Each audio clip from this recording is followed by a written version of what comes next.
Y le salieron al encuentro 10 leprosos que alzaron su voz desde lejos para suplicarle misericordia. Y Lucas nos dice en su evangelio que en respuesta a su clamor todos fueron sanados milagrosamente. Pero lo que se resalta en esta historia, en el capítulo 17 de Lucas, no es el poder de Cristo para sanar, ni su misericordia y compasión para con los que sufren, sino más bien el hecho de que de los 10 leprosos, solo uno regresó alabando a Dios y dándole gracias. Dice en Lucas capítulo 17, versículo 15, entonces uno de ellos, viendo que había sido sanado, volvió glorificando a Dios y se postró rostro en tierra a sus pies, dándole gracias. Y este era samaritano. Respondiendo Jesús dijo, ¿no son 10 los que fueron sanados? ¿Y los 9 dónde están? No hubo quien volviese y diese gloria a Dios, sino este extranjero. Esta historia en el Evangelio de Lucas pone de manifiesto uno de los grandes defectos de la naturaleza humana, la ingratitud. La ingratitud.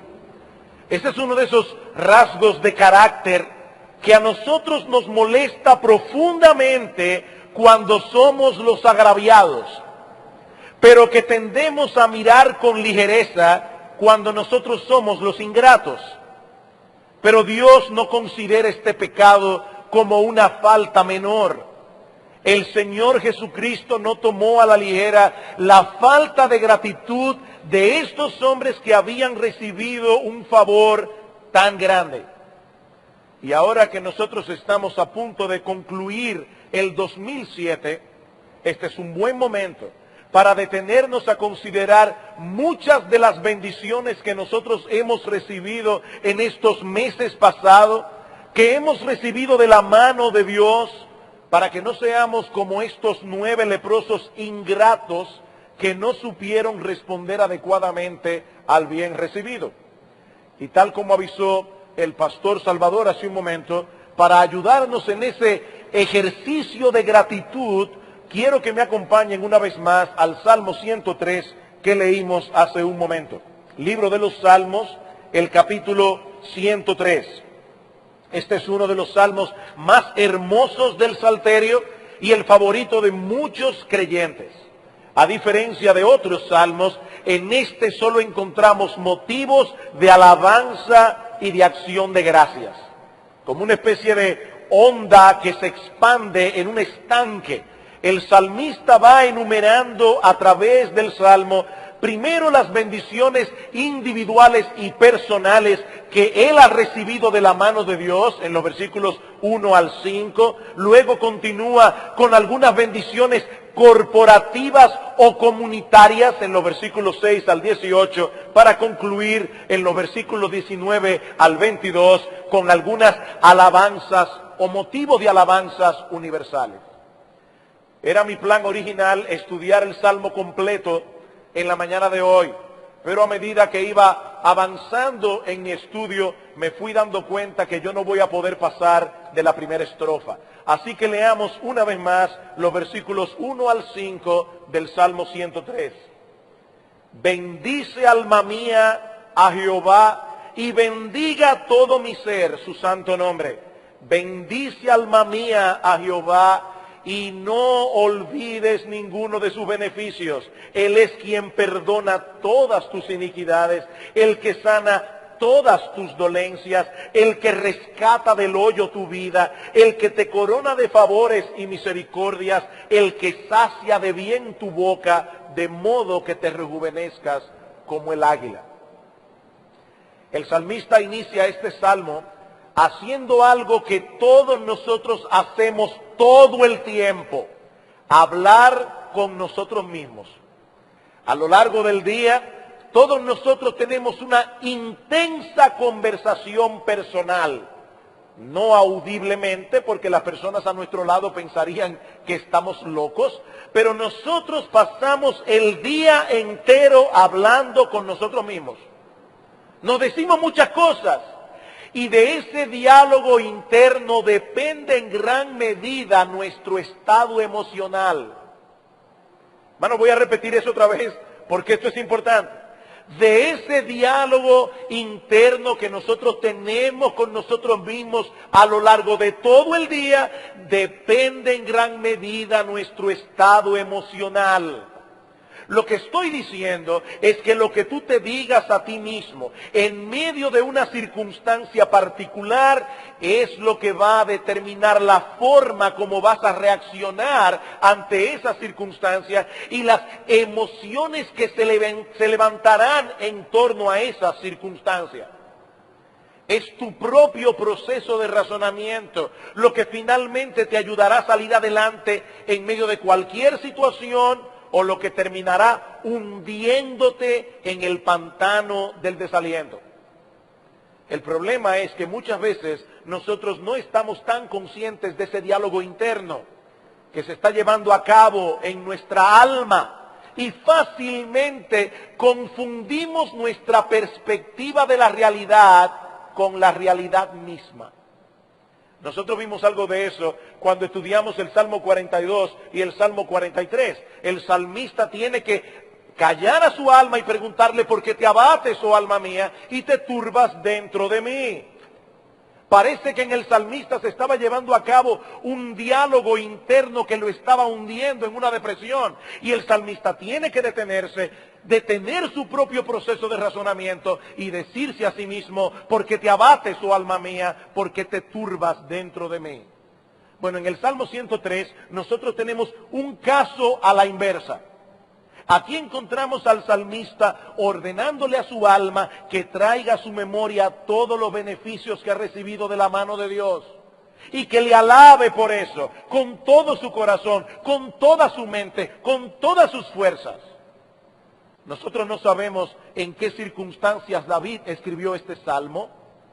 Tal vez él estaba atravesando por un tiempo de apatía espiritual o por alguna situación dificultosa. Y él necesitaba traer a su mente las bendiciones, los beneficios que había recibido de la mano de Dios. ¿Para qué? Para volver a encender su aparato emocional. Él no quería dar a Dios una alabanza fría y mecánica. Y por eso recurre a su memoria. Versículo 1, bendice alma mía Jehová, bendiga todo mi ser su santo nombre. Bendice alma mía a Jehová y no olvides ninguno de sus beneficios. Decía Agustín de Hipona: si olvidas, callarás. Si olvidas, callarás. Y eso es precisamente lo que el salmista quiere evitar. Él no está hablando aquí de ese tipo de olvido que todos tenemos cuando no recordamos dónde pusimos la llave de la casa. O en qué archivo de nuestro escritorio guardamos ese documento tan importante que nosotros necesitamos en ese día. No, este es otro tipo de olvido. Se trata más bien de una falta de aprecio por el don que hemos recibido de la mano de Dios.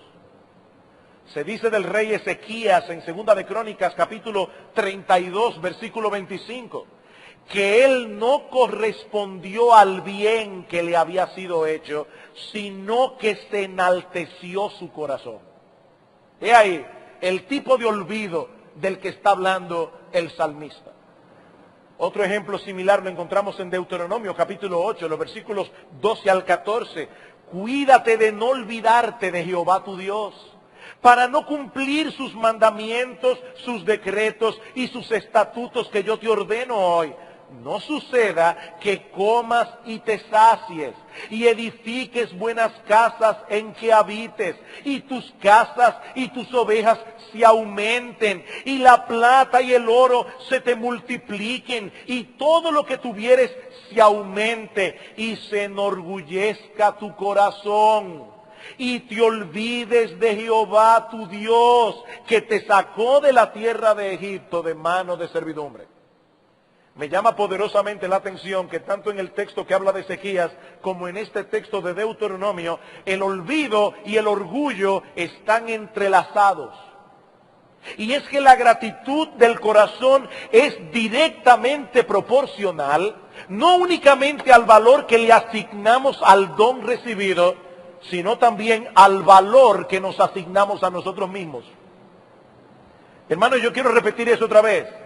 La gratitud del corazón es directamente proporcional no solo al valor intrínseco que tiene ese don, ese regalo que hemos recibido, sino también al valor que nos asignamos a nosotros mismos. Porque mientras más inmerecido es un don, mayor es la gratitud. Yo me pregunto cuántos de ustedes, cuando cobran su cheque todos los fines de mes, van a donde el jefe de la compañía o van a donde el contador de la compañía y le dicen, ay, muchísimas gracias por este cheque. Ay, yo sí te lo agradezco. No. ¿Sabe por qué no? Porque usted siente en el fondo de su corazón que usted merece esa paga, porque usted se pasó ese mes completo trabajando en esa compañía. La gratitud es mayor mientras más conciencia tenemos de lo inmerecido del don. Supongamos por un momento que en estos días de Navidad un amigo suyo o un familiar muy querido se hubiese aparecido en la puerta de su casa con un Lexus de regalo. Fulano, vine a hacerte este obsequio, pero está dentro del Lexus. No. Yo vine a regalarte el carro. Bueno, yo estoy seguro que su sorpresa y su agradecimiento sería enorme por la magnitud del regalo. Ahora, imagínese que ese regalo hubiese venido de parte de alguien a quien tú le has hecho mucho daño, alguien que tiene suficientes pruebas en contra tuya como para llevarte a un tribunal y encerrarte de por vida. En ese caso, el valor del regalo aumenta considerablemente si lo comparamos con lo que usted realmente merece. Pues eso es exactamente lo que ocurre entre nosotros y Dios, solo que en una dimensión infinitamente mayor. Todo lo que Dios nos da, lo da de pura gracia. Y su gracia no es otra cosa que todos los favores que Él nos otorga, mereciendo más bien que nos condene. Hemos dicho en este mismo púlpito muchas veces que gracia no es simplemente un favor inmerecido. No, gracia es el favor que se otorga a una persona que merece exactamente todo lo contrario. Y si de algo estaba consciente el autor de este salmo, es que él no merecía nada de la mano de Dios, porque él era un hombre pecador. Bendice alma mía Jehová y no olvides ninguno de sus beneficios. ¿Cuáles beneficios? Bueno, el primero de todo, Él es quien perdona todas tus iniquidades. Él es quien perdona todas tus iniquidades. David estaba consciente de que los beneficios que había recibido de la mano de Dios no le fueron dados por causa de su justicia, sino a pesar de sus injusticias. Por eso, en el principio de su lista de beneficios, Él coloca en primer lugar el perdón de los pecados. Queridos hermanos, ese es el mayor beneficio que nosotros recibimos de la mano de Dios. Porque el pecado es el mayor de nuestros problemas, aun cuando muchas personas no están conscientes de eso. Si hacemos una encuesta en la calle y le preguntamos a las personas, ¿cuál es su problema más grande? Mire, difícilmente escucharemos a alguien decir, mi mayor problema es mi pecado. Pero independientemente de que las personas lo perciban así o no, ese es el más grave de todos nuestros problemas. Por eso es que Jeremías dice en Lamentaciones capítulo 3, en medio de esa devastación que los babilonios habían causado en Jerusalén, ¿por qué se lamenta el hombre viviente? Laméntese el hombre en su pecado. Sea que tú lo reconozcas o no, el mayor de tus problemas es el pecado. Es el pecado lo que nos separa de Dios. Es el pecado lo que daña nuestras relaciones humanas. Aparte de que el pecado ocasiona muchos problemas físicos y emocionales, sobre todo cuando nosotros no lidiamos adecuadamente con nuestras propias conciencias. Hay muchas personas que tienen serios problemas emocionales, desbalances emocionales y aún problemas físicos por causa de pecados no confesados. Dios colocó en todos los hombres un dispositivo que pasa juicio moral sobre nuestras acciones. Ese dispositivo se llama la conciencia. Y el problema de la conciencia es que no tiene un vocabulario muy amplio. La conciencia solo sabe decir dos cosas: está bien o está mal. Está bien o está mal. Y esa conciencia, cuando pasa juicio sobre nuestras acciones, produce también un sentimiento de culpabilidad cuando no hemos actuado bien. Ahora, ese sentimiento de culpa no es un problema. Como decía Sigmund Freud, él decía hay que erradicar la culpa del hombre porque eso es la causa de muchas neurosis. No, el problema no está en la culpa. El problema está en el pecado que ha ocasionado ese sentimiento de culpa. Hay un problema que debemos solucionar y el sentimiento de culpa es una bendición porque nos señala el problema. En ese sentido, el sentimiento de culpa es al alma lo que las terminaciones nerviosas son al cuerpo. ¿Ustedes se imaginan que nosotros no tuviésemos terminaciones nerviosas? Eso sería un peligro. Nosotros pudiésemos tomar una olla hirviendo y no sentiríamos el calor porque no tenemos terminaciones nerviosas. Bueno, de la misma manera, el sentimiento de culpa sensibiliza nuestras almas y nos dice: estás mal.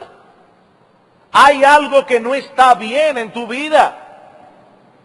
Y nosotros podemos tratar de acallar la conciencia, nosotros podemos pretender que la conciencia no existe, pero eso está allí, puesto por Dios como un recordatorio constante de que no somos dueños de nuestras propias vidas y de que por encima de nosotros hay un tribunal superior ante el cual algún día tendremos que dar cuenta. Y tú lo sabes, que tu conciencia te lo ha dicho una y otra vez. La buena noticia, la increíble buena noticia, es que ese mismo Dios que puso en el hombre una conciencia que nos convence de pecado, ha provisto también un remedio efectivo para ese problema. ¿Y a qué precio? ¿Y a qué precio? David no sabía todo lo que nosotros conocemos hoy acerca de la obra de Cristo en la cruz. Él no sabía todo lo que nosotros sabemos en el día de hoy de cómo la segunda persona de la Trinidad tuvo que hacerse hombre y morir como un criminal siendo inocente para que hoy nosotros podamos ser perdonados. Pero él conocía el sistema de sacrificios que fue instituido por Dios en el Antiguo Testamento y que prefiguraba la obra redentora de Cristo. Y si algo revelaba claramente todos esos sacrificios de corderos, es que Dios no toma el pecado a la ligera. Dios no puede pasar por alto el pecado y hacerse de la vista gorda, porque eso no sería una virtud, sino un terrible defecto de carácter en Dios. Nuestro Dios es infinitamente justo y su justicia exige que el pecado sea debidamente castigado. ¿Tú sabes por qué tú te sientes bien cuando estás viendo una de esas películas donde hay un malón y al final de cuentas el malón recibe el castigo? Porque dentro de ti hay algo que te dice: la justicia exige que lo malo sea castigado. Sobre todo cuando lo malo me lo hacen a mí. Y se levanta dentro de ti ese sentimiento de justicia. ¿Sabes por qué? Porque tú fuiste hecho a la imagen de Dios. Tú fuiste hecho a la imagen de Dios. Y Dios es justo, infinitamente justo. Si Él no castigara el pecado, Él fuera como muchos de los jueces corruptos que nosotros tenemos en República Dominicana y que pueden ser sobornados. Dios no puede ser sobornado. Pero nuestro Dios es también amante y compasivo. Amante y compasivo. Y fue tal su amor por sus criaturas que Él decidió pagar el precio Él mismo. La muerte de Cristo en la cruz es el acto de amor más extraordinario. Es el acto de amor más incomprensible que alguna vez haya sido hecho en la historia humana. Este viernes pasado alguien se apareció en casa con un regalo. El regalo tenía una cinta que decía, Jesús es el regalo, y una tarjetica que decía, el verdadero significado de la venida de Jesús. Un rey que se hace siervo, un santo que se hace pecado, un ser eterno que muere en una cruz, un juez que se convierte en mi abogado, un inocente que se convierte en culpable para hacerme inocente y concederme vida eterna. Ese es el significado de la encarnación. Ahora, como yo decía hace un momento, David no tenía toda esa información de lo costoso que sería para Dios perdonar nuestros pecados. Pero el conocimiento que él sí tenía de la justicia de Dios y de su propia pecaminosidad fue suficiente como para llevarlo a exclamar, bendice alma mía Jehová, no olvide ninguno de sus beneficios, Él es quien perdona todas tus iniquidades. Ahora, mis amados hermanos, si David estaba maravillado con esta idea del perdón de Dios, ¿cuánto más nosotros que vivimos de este lado de la cruz, que conocemos la agonía que el Hijo de Dios tuvo que soportar para que hoy nosotros podamos ser perdonados? Jesucristo pagó nuestra deuda en la cruz para que nada se interponga entre nosotros y Dios. Y es en base a esta obra de redención que nosotros experimentamos cada día el perdón de nuestros pecados. Mi hermano, déjame hacerte una pregunta. ¿Cuántos pecados te habrá perdonado Dios en el año 2007? Hazte un cálculo, aunque sea aproximado. ¿Cuántos pecados te perdonó Dios durante el 2007? ¿Cuántos en este último mes? ¿O cuántos en el día de ayer hasta este momento? Nosotros no tenemos que tratar de acallar nuestras conciencias. Nosotros no tenemos que hacer como hacen los incrédulos, buscar subterfugios psicológicos baratos o pretender que esa conciencia no existe y que ese complejo de culpa es una imposición cultural que me han impuesto mis padres. No tenemos que recurrir a subterfugios psicológicos baratos. ¿Saben por qué? Porque nosotros sabemos que nuestro Dios es bueno y perdonador y que Él es grande en misericordia para con todo lo que le invocan. No, la conciencia está ahí, el sentimiento de culpa está ahí, pero también el trono de Dios está ahí y la sangre de Jesucristo está allí que nos limpia de todo pecado. Bendice alma mía Jehová. Y bendiga todo mi ser su santo nombre. Bendice alma mía Jehová, no olvide ninguno de sus beneficios. Él es quien perdona todas tus iniquidades. Pero David no solo alaba a Dios por el perdón de sus pecados, sino también por la sanidad que él había experimentado en múltiples ocasiones. Él es quien perdona todas tus iniquidades, el que sana todas tus dolencias, el que rescata del hoyo tu vida. Este versículo y otros similares de las Escrituras han dado pie para la enseñanza errónea de que un creyente verdadero no se debe enfermar, o de que todos nosotros tenemos el derecho de reclamarle a Dios que sane todas nuestras enfermedades. Pero lo cierto es que eso no encaja con lo que la Biblia enseña al respecto en muchos otros lugares. El dolor y la enfermedad forman parte de nuestra porción en este mundo caído. Y mis amados hermanos, los cristianos no estamos exentos de esa realidad. De hecho, la enfermedad es un instrumento que usa Dios en nuestro beneficio. Dios usa la enfermedad a nuestro favor. Y aún para expandir la obra de Dios. Por ejemplo, dice en Gálatas capítulo 4, en el versículo 13, que el apóstol Pablo le predicó el evangelio a los Gálatas por causa de una enfermedad. Aparentemente Pablo estaba cerca de Galacia, le sobrevino un problema, tuvo que meterse en la ciudad y de esa manera le llevó el evangelio. Algunas personas dicen, no, si tú estás enfermo, algún pecado cometiste. Sí, eso es exactamente lo que dijeron los amigos de Job. Y Dios los reprendió por esa mala teología. En Filipenses capítulo 2, el apóstol Pablo habla de Epafrodito y dice que enfermó casi a punto de morir. Y no porque había cometido ningún pecado. Dice, por la obra de Dios estuvo expuesto a la muerte. Lo mismo vemos en 1 Timoteo capítulo 5. Pablo le dice a Timoteo, bebe un poco de vino por causa de tus frecuentes enfermedades. Aparentemente Timoteo vivía enfermo del estómago. El agua de aquellos días no era muy saludable. Y Pablo le dice a Timoteo, bebe vino por causa de tus frecuentes enfermedades. Un siervo de Dios. Una persona cerca del apóstol Pablo. No lo que David está diciendo en el Salmo 103. No es que Dios se ha comprometido a sanarnos de todas nuestras enfermedades.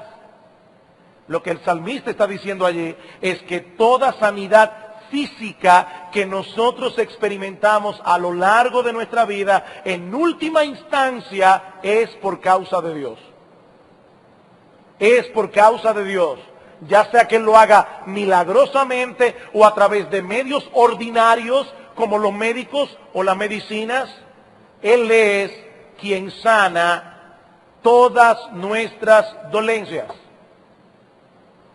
Él fue quien diseñó nuestros cuerpos. Y por lo tanto Él conoce a la perfección cómo reparar lo que está dañado. Nosotros sabemos que Dios usa medios para llevar a cabo muchas de sus obras, pero esos medios serían completamente ineficaces sin su bendición. Algunas personas van al médico y se sanan. Otras personas van al médico y se enferman más. No, pero eso pasa aquí en República Dominicana porque el sistema de salud es muy precario. Miren, créanme hermanos, también en Estados Unidos se mete la pata. También en Estados Unidos. Porque los médicos no son Dios. Si nosotros debemos usar los médicos, nosotros debemos tomar el medicamento que los médicos nos recetan, pero nunca te olvides, mi amado hermano, que la habilidad que tienen los médicos de sanar o aún de descubrir medicamentos que son adecuados para ciertas enfermedades, eso es parte de la gracia común de Dios. Si Dios no bendice, miren, ni el médico chino te salva. Él es quien sana todas tus dolencias. Mi amado hermano, ¿tuviste alguna enfermedad o alguna dolencia durante el año 2007? Yo estoy casi seguro que si yo pidiera a todo el mundo que levantara la mano, todos o casi todos responderían que sí. Aunque sea una gripe, aunque sea una migraña. ¿Tuviste alguna enfermedad en el año 2007? ¿Fuiste sanado de alguna enfermedad durante el año 2007? Bueno, si es así, mi amado hermano, alaba a Dios y dale gracias a Él, porque Él es el que sana todas nuestras dolencias.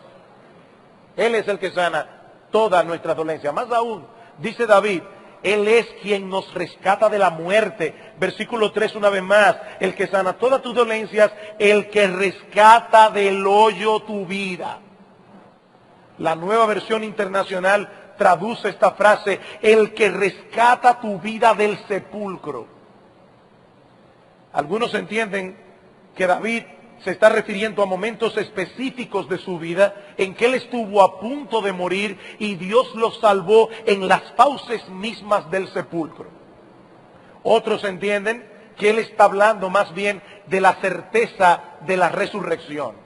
No dejarás mi alma en el Seol, como dice en el Salmo 16. Debo reconocer con honestidad que después de estudiar el texto, después de leer los comentarios, honestamente yo no estoy seguro de cuál de estas dos interpretaciones es la correcta. Sin embargo, nosotros sabemos por el resto de las Escrituras que ambas ideas son verdaderas. Ambas ideas son verdaderas. Mis hermanos, a lo largo de nuestras vidas, Dios nos ha librado y nos seguirá librando de la muerte en muchas ocasiones. Aún en ocasiones de las que ni nos enteramos. Miren, hermanos, solo en el cielo nosotros sabremos cuántas veces Dios nos libró de accidentes. Tú estabas saliendo de la casa y de repente se te olvidó que habías dejado un portafolio, te devolviste de la puerta, fuiste a buscar el portafolio y esos segundos en que tú te devolviste para hacer eso, te libraron tal vez de encontrarte con una patana en la esquina de tu casa que te iba a aplastar como un frito maduro. Y Dios te libró de la muerte y tú ni te enteraste. Piensa en esto por un momento. ¿Acaso no es verdad que hay personas que se han muerto de enfermedades que nosotros hemos padecido en el pasado? Hay personas que se han muerto de una gripe. Hay personas que la gripe se le complica, se convierte en neumonía, en una bronconeumonía, y finalmente la persona falleció. Y la gente dice, era una tontería. Pero nosotros estamos aquí adorando a Dios, alabando a Dios. ¿Saben qué significa eso? Que Dios nos ha librado de las fauces del sepulcro. Y lo cierto es que todos nosotros los creyentes aguardamos con plena certeza, con plena seguridad, la liberación final de nuestros cuerpos cuando sean levantados de la tumba por el poder de Dios para no ver muerte nunca más.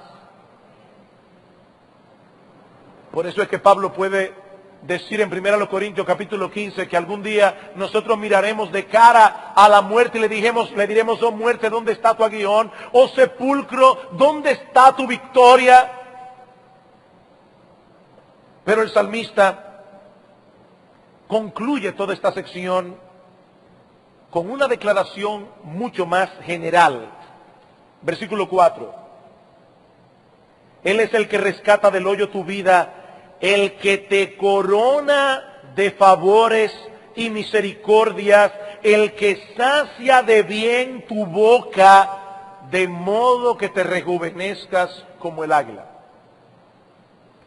Ya él no se refiere aquí a cosas específicas como las que él ha mencionado anteriormente, sino a todas las bendiciones que recibimos diariamente de la mano de Dios. Aquellas de las que estamos conscientes y muchísimas otras, como he dicho ya, de las que ni nos enteramos. Esas bendiciones, dicen David, nos coronan. Nos coronan. ¿Saben qué significa eso, mis amados hermanos? Que esas bendiciones nos confieren honra y dignidad. ¿Han estado ustedes con personas que se jactan mucho de la gente a quien conocen? Y uno va a su casa y dice, oye, qué bonito ese adorno. Eso me la regaló Lionel. Y ya él espera que tú entiendas que se trata de Leonel Fernández, el presidente de la República. No, eso me lo regaló fulanito de tal. Y ellos se inflan con eso. Ese es mi pana. Me quiere tanto que me regaló eso. Mis hermanos amados, el Dios del universo, el Rey de la gloria, te ha concedido múltiples bendiciones. Y nosotros podemos decir a boca llena, ah, no, eso fue mi Padre Celestial que me lo dio. Yo recuerdo que compartía con ustedes hace muchos domingos atrás que en una ocasión mi esposa iba manejando en la calle y se topó con un camión. Ustedes saben que a los camioneros les gusta ponerle letrero, por lo menos aquí en República Dominicana les gusta ponerle letrero a los camiones. Y muchos de ellos dicen, mi propio esfuerzo. Bueno, pues mi esposo un día se encontró con un camión que decía, oración contestada. Y dice ella, me hizo el día. Oración contestada. ¿Y quién te dio ese camión? ¿Tu propio esfuerzo? No, el Rey del universo. El Rey del universo. Hermanos, ¿acaso existe una mayor honra y una mayor dignidad? Él es que te corona como en una guirnalda de favores y de misericordias. El Dios que hizo los planetas, el Dios que hizo las estrellas, el Dios que creó universos que no hay telescopio que lo pueda observar. Y ese Dios se ocupa de ti. Ese Dios se ocupa de ti, el Dios del cielo. No solo dándonos lo que necesitamos, mucho más. Noten el versículo 5, Él es el que sacia de bien tu boca. Y un comentarista traduce esta frase, Él es quien harta de bienes tu existencia. Uno de los textos que más me gustan de la carta a los filipenses es ese que dice en Filipenses capítulo 4, versículo 18, que Dios nos da conforme a sus riquezas en gloria. Él no nos da de sus riquezas. Si Donald Trump nos diera algo de sus riquezas, pudiera ir desde 5 centavos a $1.000.000. Ahora, si Donald Trump nos da conforme a sus riquezas, entonces estamos hablando de mucho dinero. Bueno, Dios no nos da de sus riquezas. Dios nos da conforme a sus riquezas. Él es quien harta de bienes tu existencia. ¿Acaso no dice en Santiago capítulo 1, versículo 17, que toda cosa buena desciende de lo alto, del Padre, de las luces? Mi amado hermano, haz un recuento mental rápido allí de todos los bienes que Dios te dio a ti durante el año pasado. Haz un recuento. Él es quien da a todos abundantemente y sin reproches. Otro texto de la Biblia que me fascina es ese texto del Salmo 23, versículo 6, que dice, he aquí el bien y la misericordia me seguirán todos los días de mi vida. Y el texto hebreo dice literalmente, he aquí el bien y la misericordia me perseguirán todos los días de mi vida. Hermanos, a veces nosotros somos necios y muchas veces queremos huir de Dios y Dios nos persigue no para meternos en la cárcel, sino para hacernos bien. Dice el salmista, yo sé que el bien y la misericordia me perseguirán todos los días de mi vida.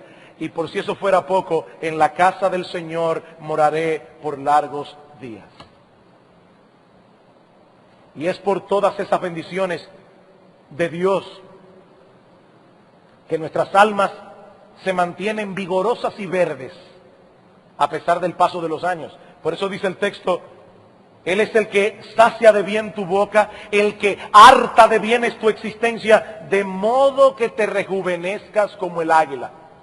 ¿Y qué le pasa al águila? Oh, que el águila cambia de plumaje todos los años. Y aunque los años pasan, el águila siempre se ve joven. Sin cirugía, sin botox. Porque eso lo hace Dios. Eso lo hace Dios. Y eso es exactamente lo que Dios hace con sus hijos. Como dice un autor, la acción benéfica de Dios en favor de sus fieles tiene un efecto renovador. Por eso es que dice en el Salmo 92, versículo 14, que el justo será como palmeras plantadas en la casa de Dios. siempre serán vigorosas y fuertes. Sí, la parte externa se va poniendo achacosa. Pero dice en Isaías capítulo 40, versículo 31, aún los jóvenes flaquean y caen, pero los que esperan en Jehová tendrán nuevas fuerzas, sacarán alas como las águilas. Mientras los impíos se van destruyendo en su vida por causa de sus pecados, los creyentes se van renovando día tras día, día tras día. Por eso es que dice Pablo que aunque nuestro hombre exterior se va desgastando, eso es una realidad, no obstante el interior se renueva de día en día, de día en día. Mis hermanos, a la luz de estos pocos versículos que hemos visto hoy del Salmo 103, ¿acaso no tenemos razones suficientes para alabar a Dios y darle gracias? No solo por sus abundantes bendiciones en este año que pasó, sino a lo largo de toda nuestra vida. Queridos hermanos, nuestro Dios no es avaro. Nuestro Dios no es avaro con nosotros. No seamos nosotros avaros en nuestras alabanzas. No seamos avaros en nuestra gratitud. Porque si tenemos razones suficientes para alabar a Dios por todo lo que Él nos ha dado sin merecerlo, hermanos, ¿cuántas más razones tendremos si consideramos el hecho de que lo mejor está por llegar? Lo mejor está por llegar. Sí, en este mundo caído, las bendiciones de Dios vienen mezcladas con muchas aflicciones. Porque nosotros no estamos exentos de vivir en un mundo caído, maldito por el pecado. Pero no olvides, mi amado hermano, que las aflicciones del tiempo presentes no son comparables con la gloria venidera que en nosotros ha de manifestarse. No se comparan. Alabemos a Dios y démosle gracias porque Él ha derramado profusamente sobre nosotros su bondad. Y cuando nosotros concluyamos nuestro peregrinaje en este mundo, tendremos amplia entrada a las moradas de bendición que Él ha preparado para nosotros, compradas no con oro, no con plata, sino con la sangre preciosa de Cristo. Me llama la atención cómo Cristo mismo habla del cielo en la parábola de los talentos. Dice que aquellos siervos que pusieron sus talentos a tomar intereses y a trabajarlos, mostrando con eso la realidad de su fe, Él les dirá: bien, buen siervo y fiel, entra en el gozo de tu Señor. ¿Qué es el cielo? Un lugar de gozo sin una sola mezcla de tristeza. Hace muchos años oí a alguien decir: el cielo será un lugar donde nosotros no tendremos ni una sola razón para llorar. Ni una sola razón para llorar. Y a ti que estás aquí sin Cristo, solo quiero compartir una última idea brevemente, muy brevemente para concluir. Tú también has recibido múltiples beneficios de la mano de Dios. Beneficios que tú no mereces, pero que probablemente no aprecias en su justa medida y dimensión, ni agradeces como es debido. Y es mi deber anunciarte, mi amigo, como ministro del Evangelio, que Dios no toma tu ingratitud a la ligera. Dice en Romanos capítulo 1, versículo 8, que la ira de Dios se revela desde el cielo contra toda impiedad e injusticia de los hombres que detienen con injusticia la verdad, porque lo que de Dios se conoce les es manifiesto, pues Dios se lo manifestó, porque las cosas invisibles de Él, su eterno poder, su deidad, se hacen claramente visibles por medio de las cosas hechas, de modo que no tienen excusas, pues habiendo conocido a Dios, no le glorificaron como a Dios, ni le dieron gracias. Y la ira de Dios se revela desde el cielo por tanta maldad. No, Dios no toma con ligereza tu ingratitud. Mi amigo, tú estás vivo porque Dios te mantiene vivo. Tu corazón sigue latiendo porque Dios lo mantiene latiendo. Todavía Dios te está dando la oportunidad de arrepentirte simplemente porque Dios ha tenido misericordia de ti. Hace rato que Dios hubiese podido mandarte al infierno y con toda justicia porque te lo mereces, porque nos lo merecemos. Pero Dios todavía te está dando la oportunidad de arrepentirte.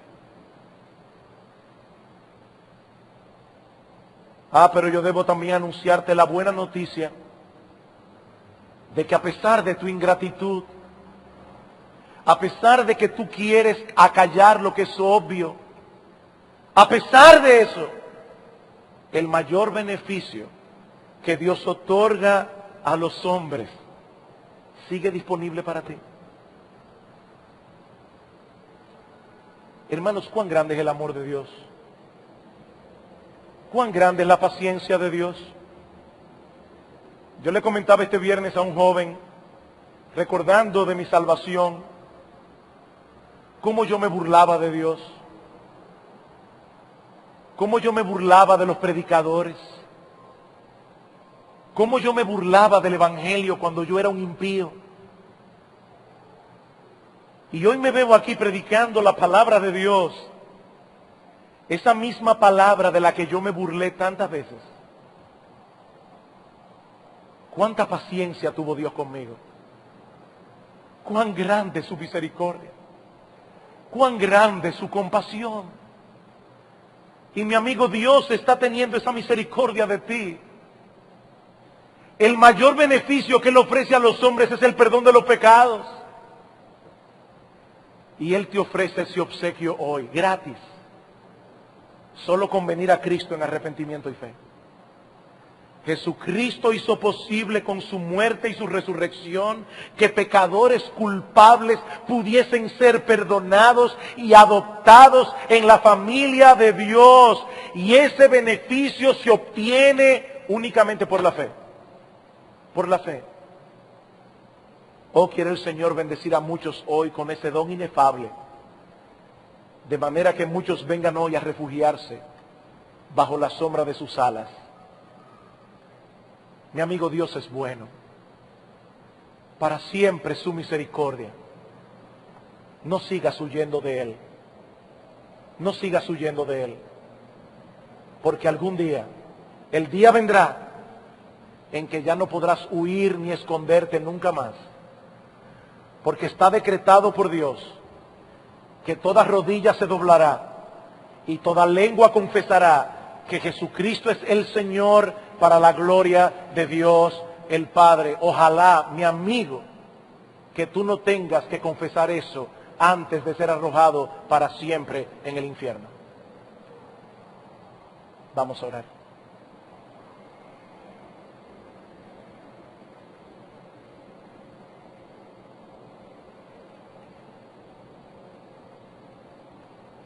Oh Padre, nosotros queremos con el salmista alabar y bendecir tu santo y precioso nombre. Señor, tú no has sido avaro con tus bendiciones. Perdónanos porque muchas veces hemos sido avaros con nuestras alabanzas y hemos sido avaros con nuestra gratitud. Oh Señor, alabado seas. Gracias por Jesucristo. Gracias por su encarnación. Gracias por su muerte en la cruz. Gracias por su resurrección. Gracias por tu palabra. Gracias por tus múltiples bendiciones. Gracias por perdonar todos nuestros pecados. Gracias por haber sanado muchas de nuestras dolencias. Gracias por haber rescatado del hoyo nuestra vida. Gracias por darnos una promesa ciertísima de que algún día nosotros te veremos cara a cara en el cielo. Alabado sea tu nombre, bendito Rey. Alabado sea tu nombre en Cristo nuestro Salvador. Amén.